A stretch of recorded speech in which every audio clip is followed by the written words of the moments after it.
Revenge with Karen.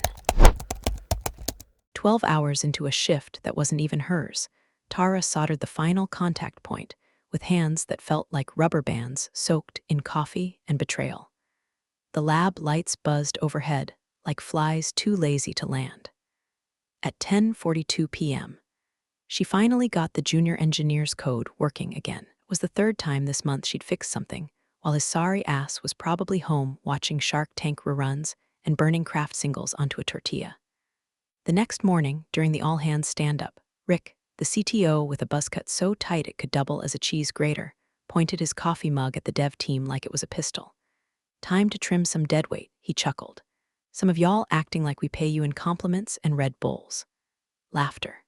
Forced. Brittle. Tara just stood there, her smile welded to her face like a bad weld on a pressure sensor. She wanted to scream, "You mean the deadweight who saved your ass on that forklift automation last month?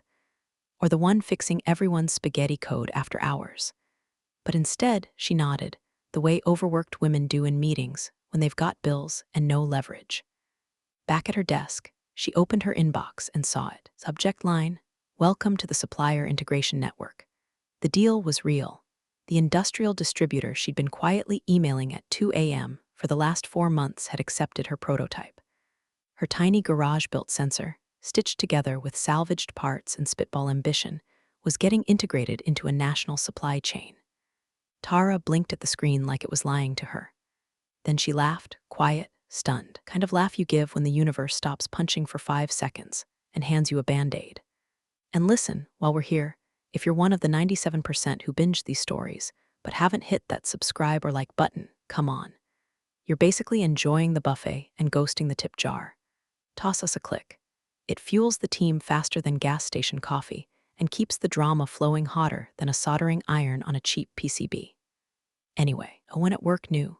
She didn't wear it like a badge.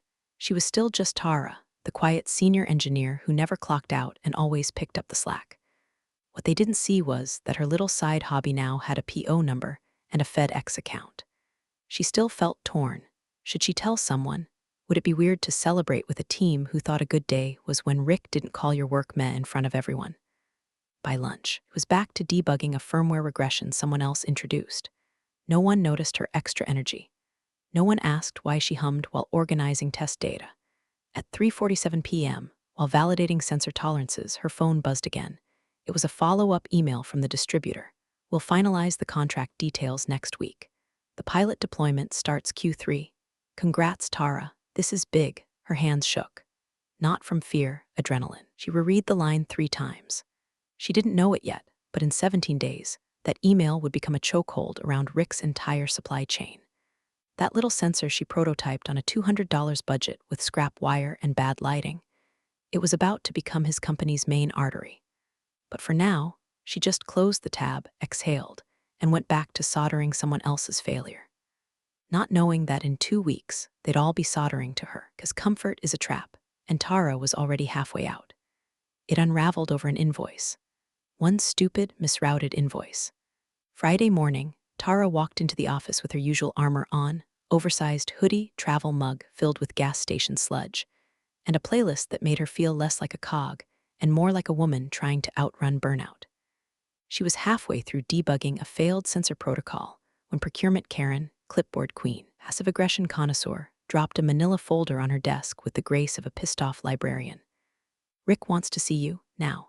Inside the folder, an invoice addressed to Viron Technologies LLC with her name on the contact line, from one of their shared suppliers. She blinked. That invoice wasn't even supposed to route through that branch. It was a test shipment, non-priority. A trial batch sent ahead of schedule. Tara's stomach dropped. Rick's office smelled like artificial peppermint and ego. He sat behind his desk, chewing the arm of his glasses like he thought it made him look smarter. It didn't. It made him look like a stressed-out possum trying to read tax law. "So," he said, tossing the invoice across his desk like it was a dead rat. "Want to tell me why I'm learning about Viron Technologies from a supplier who thinks you are their new distribution partner?" Tara tried to speak. Mouth worked, but the words hit a mental roadblock paved with panic. "It's a side project. I cleared it with legal a year ago. My contract doesn't prohibit external work, just conflicts of interest, and this isn't one. It's not even the same product line. Rick stood, slowly, dramatically, like he thought he was in a courtroom drama instead of a poorly lit office next to a malfunctioning soda machine. A side hustle, huh? He sneered. Thought you could run Etsy for nerds on my clock. While I'm signing your checks, Tara clenched her jaw. It's not Etsy. It's a legit integration pilot. And I never used company time or resources. But Rick was already tuning her out. His face was the color of canned tomato soup, left out too long. He waved her into the main conference room, where half the engineering team was gathered for what was supposed to be a dry performance review meeting. Instead, Rick turned it into a public flogging.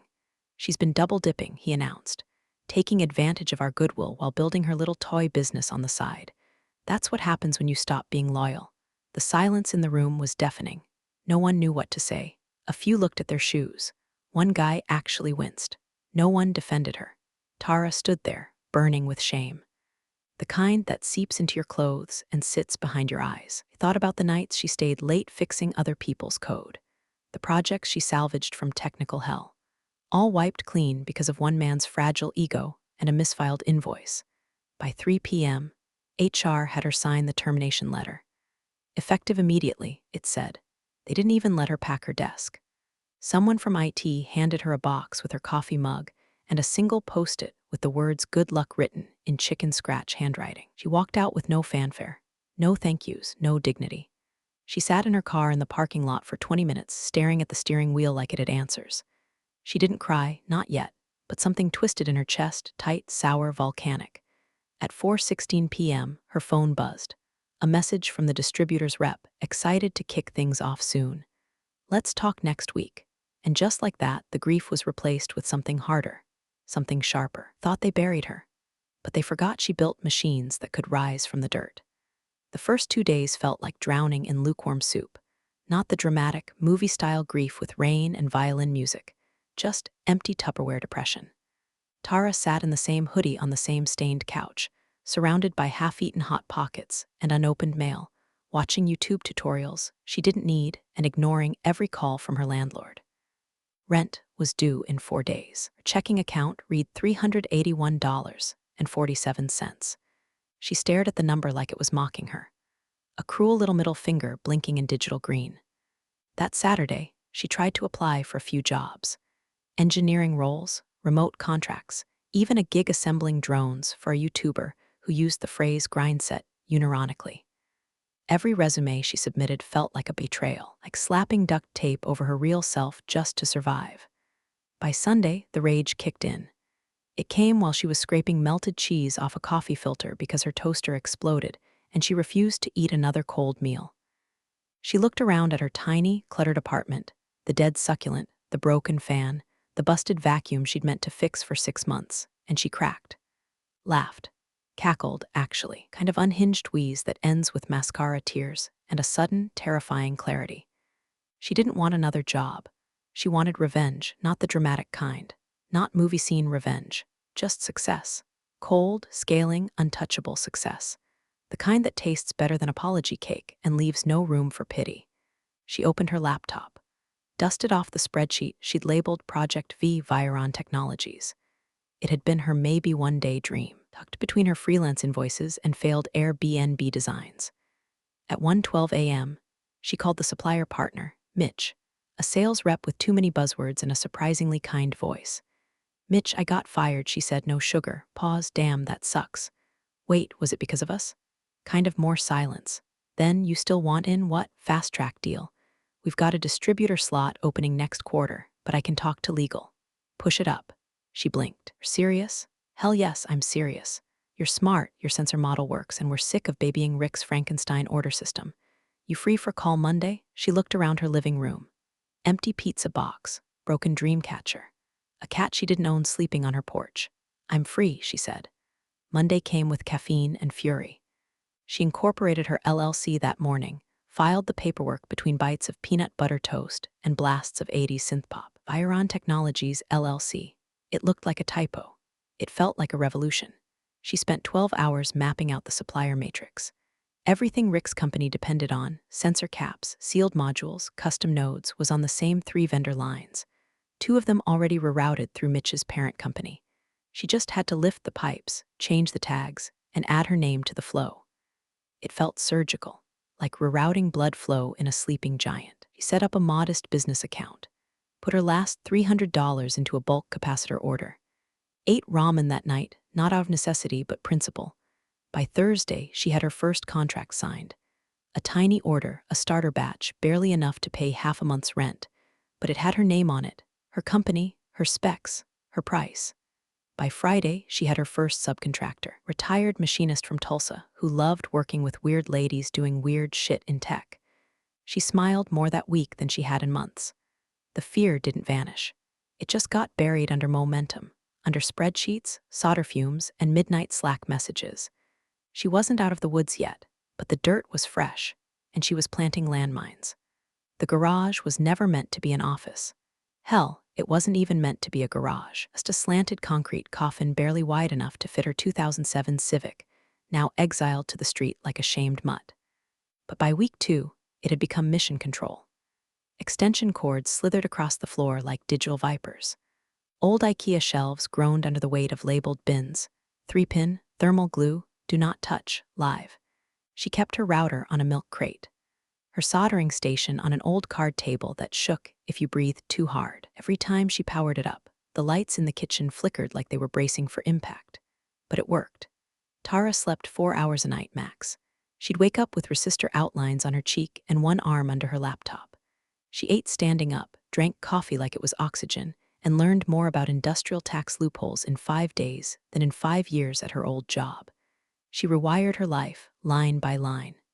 Supply chains came first. It sent over internal PDFs from their procurement ecosystem, normally locked behind NDAs and B2B firewalls, now open just between us.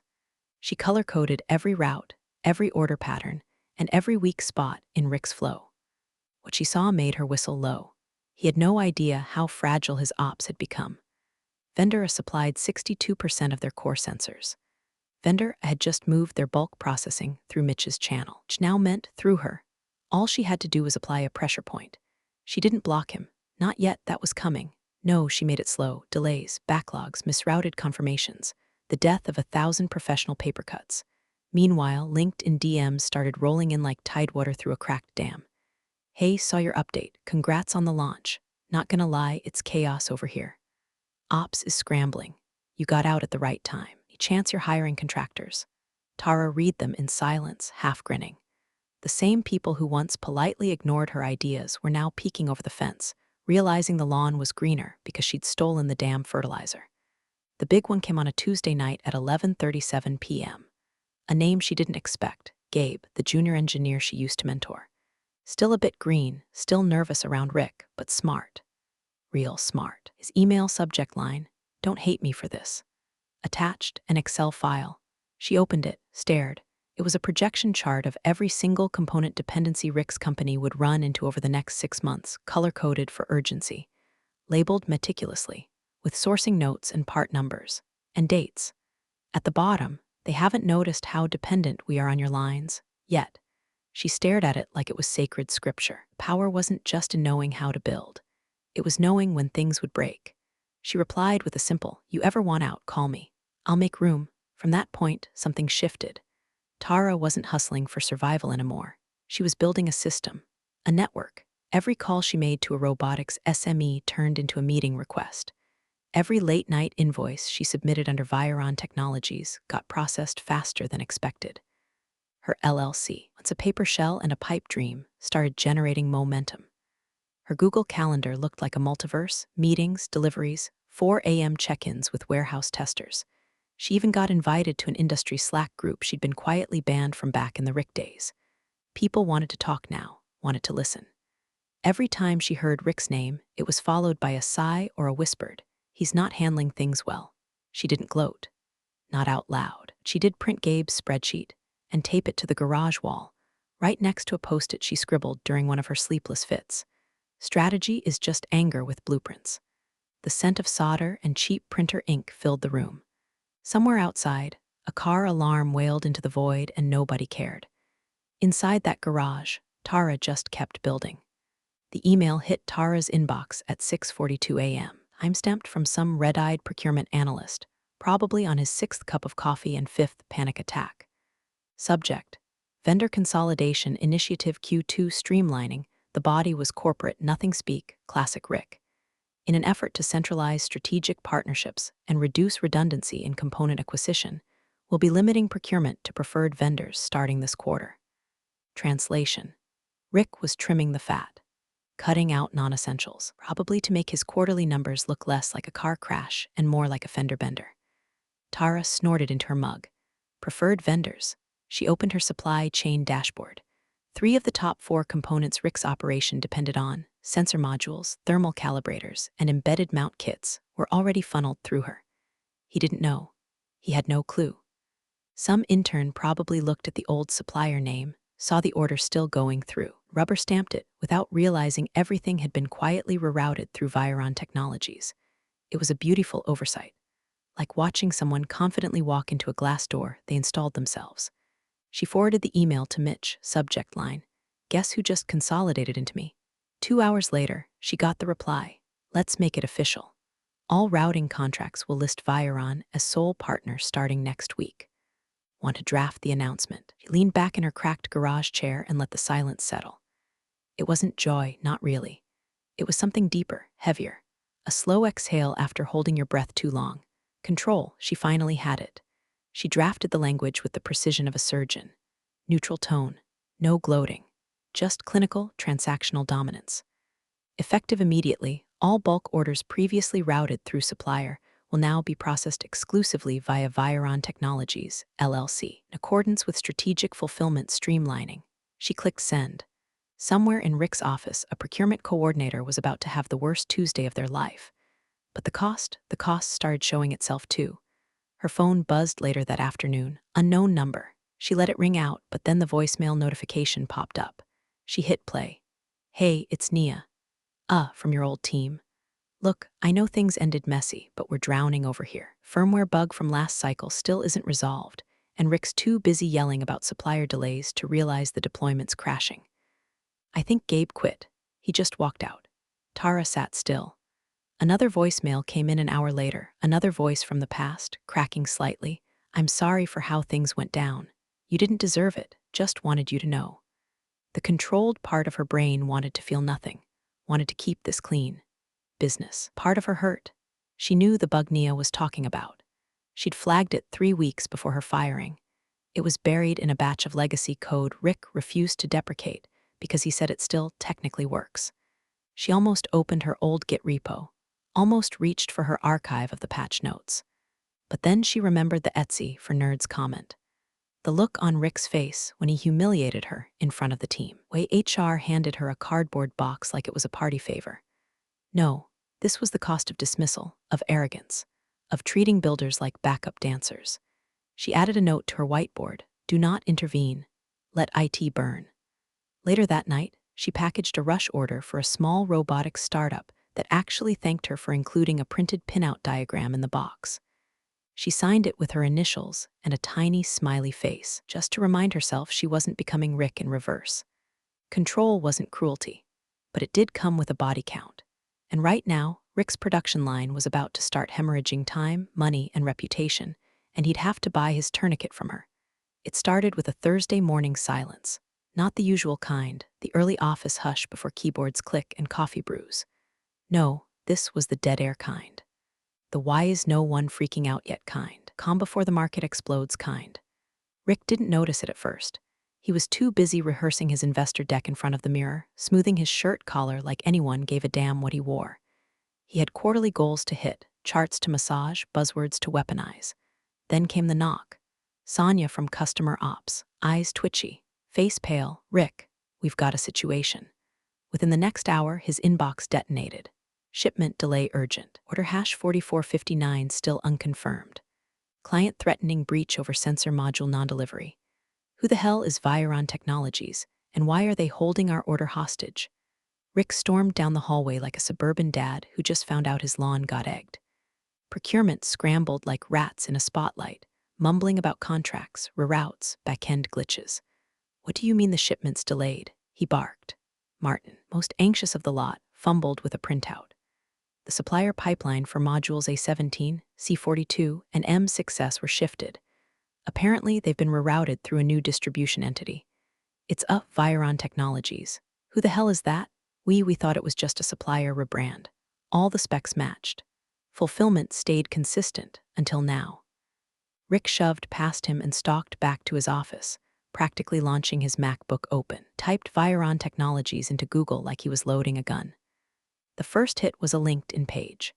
Banner: Viron Technologies Precision Embedded Solutions. Human focus, machine precision. Profile image: Tara, standing in front of a workbench, lab coat half-zipped, smirking like she knew this moment would come. Status update, posted 4 days ago. Proud to announce we've secured exclusive distribution contracts for 3 major component lines. Grateful to our partners for believing in builders. Women in tech from garage to grid Viron launch. Rick sat motionless. No yelling, no swearing. Just that boiling realization creeping into his jaw and fists and spine. He clicked into her profile. Recent activity, glowing, industry buzz. Comments from CEOs. Engineers resharing her product demos with captions like, "Finally, someone who gets it." Every scroll felt like another slap. Another piece of proof that the person he dismissed, mocked, publicly humiliated, was now the reason his operations had flatlined. He opened Slack. "Rick, why wasn't I told about this supplier shift? Who approved this?" "Martin, the routing ID stayed the same. They didn't tell us they changed partners. Fulfillment stayed stable, until now." "Rick, so fix it. Call them, demand a priority reroute." "Martin, we tried. They transferred us to their rep. Said all requests must go through legal now." Rick's palms sweated. His heart pounded. "Legal?" He hit redial on the old supplier contact. A robotic voice greeted him. "Thank you for calling.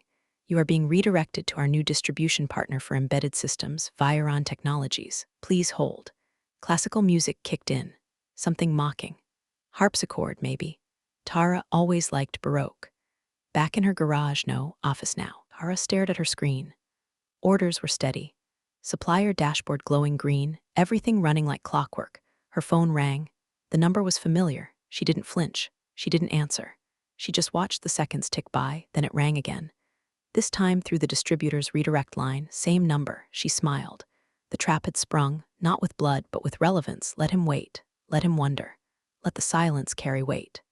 Rick hadn't shaved in 3 days. His tie was askew, laptop screen littered with red font deadlines, and a dozen blinking chat windows screaming update. He looked like a man trying to juggle Molotovs blindfolded. The board meeting that morning had been short and surgical. They didn't yell, "Real power doesn't need volume." They just said things like, "You assured us continuity. Our reputation is bleeding. Fix this. Immediately." And Rick, sweating through his button-up, nodded like a bobblehead wired to a taser. His calendar was a minefield. Client calls ghosted. Quarterly demo scrapped. A European partner had canceled their site visit without notice. The ops team had no answers. Half of them looked like they were Googling early signs of career collapse. He tried every contact he had at the old supplier. No one picked up. Then, finally, a general support agent answered. Rick barely waited for the greeting before launching in. "I need to escalate a reroute. Component orders under our enterprise tier aren't fulfilling. This is a critical disruption." "Of course, sir. Let me transfer you to our distribution partner. They now manage all embedded fulfillment tiers." "No, I don't need a partner. I need priority clearance." "Understood. Transferring now." Click. Another line. 2 rings, then Viron Technologies. Tara speaking. His mouth went dry, like chewing sand. There was no rage in her voice. No venom. Just the kind of calm you only hear from someone who's already survived the storm and built a skyscraper in the wreckage. He froze, then cleared his throat. "Tara, I need to speak with your logistics head about order streamlining. We've encountered an unexpected. You're calling about your fulfillment backlog," she said, gently cutting him off. "Yes, we've flagged the issue." Look, I don't know what misunderstanding happened. This is serious. We've got contracts being jeopardized. I need expedited routing today, and I'm willing to authorize. There's no misunderstanding, Rick," she said, voice like clean steel. "All fulfillment now routes through us exclusively. That includes inventory, scheduling, and client tier prioritization." His fingers dug into the desk edge. "You can't just block our pipeline." "I'll bring legal into this if I have to." "You should," she said. "All future inquiries must go through them anyway." Silence. He opened his mouth. Nothing came out. She didn't gloat. She didn't hang up. She just let the weight of her words sit on his chest like concrete. For a moment, he could hear his own heartbeat, loud, uneven. Somewhere outside his office, someone was shouting about a misrouted export form. He didn't move. Tara continued, voice still steady, almost gentle. Reserve the right to refuse service to clients who terminate in bad faith. That's clause 12.6. You signed off on it when you consolidated. You're not serious, he croaked. I'm methodical, she replied. The line stayed alive a few seconds longer, just breathing. Then came the soft click of her disconnecting. No drama, no echo, just silence. And in that silence, Rick stared down the barrel of every decision he'd made, every time he'd ignored her value, mocked her ambition, humiliated her in front of people who now worked for her. The panic didn't scream anymore. It just settled, thick, heavy, permanent. Tara didn't rehearse in front of a mirror. She rehearsed while torquing down mounting brackets, while running diagnostics on thermal tolerances, while spooning day-old chili into her mouth at 1:30 a.m. with a wrench in her back pocket. Every time she said it under her breath, it got sharper. Cleaner, calmer, not cruel, just inevitable. So when Rick's call finally came through the proper line, routed through 2 layers of legal, time-stamped and logged, she picked up without hesitation. No music this time, no intro fluff, just "This is Tara with Viron Technologies." She heard him breathe, that was all, just the hiss of air over regret. I've reviewed the details with our legal counsel, he said, voice low, clipped, prepared to re-establish our order history under a non-exclusive agreement. She closed her eyes. Not from nerves, just to feel the moment. The gravity of a man who used to call her overhead, now sounding like a man asking for oxygen. She didn't rush. She let the silence stretch just long enough for discomfort. Then came the line, perfect, intact, unshaken. We reserve the right to refuse service to clients who terminate in bad faith. Future inquiries must go through legal. No anger, no smugness, just truth, plain and irrevocable. On the other end of the line, silence, then something faint, a thud, the sound of a phone slipping, maybe off a desk, a chair creaking. Movement but no voice. She didn't hang up, she waited. But he never responded. After a minute, she ended the call with a soft click, like turning off a light in a room she no longer lived in. 15 minutes later, he got a text from someone she hadn't heard from since she was fired, Julius, one of the junior ops managers who always wore mismatched socks and never made eye contact. You just spoke to him, right? Yeah, he hasn't said a word since. Just staring at the wall, even the intern scared. Tara didn't reply. She just sat back in her chair, the good one now, not the creaky folding thing from the garage. Her new office smelled like fresh plastic and ambition. Custom shelves were stocked, her team's Slack was alive with orders, and her inbox was humming with interest from 3 new regional partners. But for just a moment, she did nothing. No victory dance, no mic drop, just breathed. This wasn't revenge. This was confirmation that she had been right, that she had always been the pipeline. That the voice he tried to silence was now the only one with the power to say no, and she had, without rage, without noise, just a scalpel where he expected a sledgehammer, and he had no defenses left. The leak dropped on a Tuesday. No build-up, no teaser trailer, just a 6-minute MP3 titled Bad Faith, internal call with terminated engineer. The forums went feral. Industry Reddit threads popped off within minutes. Some thought it was fake, until someone confirmed the voice print matched Rick's internal comms. Another user posted a screenshot of Tara's voice log signature, still embedded in the distributor's metadata. The moment hit at timestamp 04/21. We reserve the right to refuse service to clients who terminate in bad faith. Future inquiries must go through legal. Then came the long, suffocating silence. The faint shuffle, the click.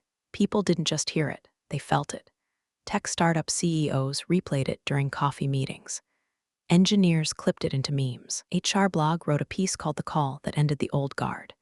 Even a supply chain TikToker stitched the line into a video where they restocked boxes labeled accountability. By Thursday, Rick was nowhere to be seen. The company issued a lukewarm press statement. We appreciate Rick's years of leadership and have agreed he will be taking a leave of absence effective immediately. Translation: he was fired by Friday. The board appointed a temporary COO, someone with less bluster and more gray hair. Investors circled like buzzards in polos, demanding a stability roadmap and a new operations lead with vision. Nobody said Tara's name, but everyone was thinking it. Viron's site traffic quadrupled in 2 days. Tara's inbox overflowed with speaking requests: women in robotics, next-gen supply, embedded futures. She declined them all, not out of spite, out of schedule. Pipeline was expanding into the Pacific Northwest. Her team had doubled in 3 weeks. She needed more warehouse space, not applause. Still, sometimes she'd re-listen to the leaked call, not for validation, but for data, for tone, for control. One night, while restocking inventory with her new ops lead, Gabe, now fully poached and thriving, she found herself laughing. "What?" he asked. She held up a small metal plaque, freshly delivered from the custom engraver. Viron Technologies, born from a pathetic hobby. She didn't hang it behind the desk. She put it right on top, centered, where every vendor, partner, and intern could see it the moment they walked in. Because that's what it had been, right? Just a little hobby, a tinkerer's distraction, something silly enough to fire her over. And now it was the artery half the region pulsed through. She looked out the window of her sleek new office. Not glass walls, she hated those. Just real walls, tools in reach, wires neatly coiled, and a whiteboard filled with ideas that no one would mock this time. She picked up her headset for the next vendor call. And just before she answered, she muttered to herself, "Funny how the same voice they tried to silence is now the one they have to call to survive." Appreciate you sticking around, you wise old rebels. Smash that subscribe button, or this fossil might just cause another epic fiasco.